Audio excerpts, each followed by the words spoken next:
সুপ্রিয় সিলেটবাসী, ঐতিহ্যবাহী এই হুমায়ুন রশিদ চত্বরে সিলেট জেলা বিএনপির স্বতাতি বিষয়ক সম্পাদক উপস্থিত রয়েছেন। আমাদের সাথে উপস্থিত রয়েছেন স্বেচ্ছাসেবক দল কেন্দ্রীয় নির্বাহী কমিটির সাংগঠনিক সম্পাদক জনাব কামাল হাসান জুয়েল।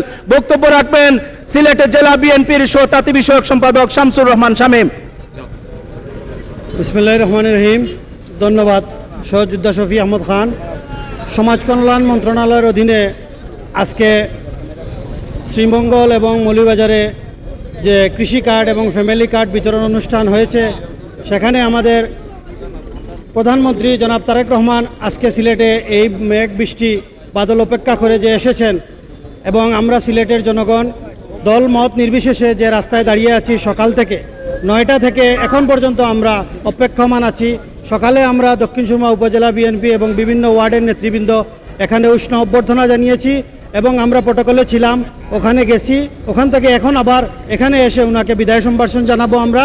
আমরা দক্ষিণ সুরমা উপজেলাবাসী আমাদের দামানকে আমরা বরণ করে নিয়েছি এবং আমরা চাইব উনি আরও বারবার আমাদের এখানে উন্নয়ন নিয়ে আসুক, সেই আশা এবং প্রত্যাশা ব্যক্ত করে আমি আমার বক্তব্য শেষ করছি। ধন্যবাদ সবাইকে। আসসালামু আলাইকুম।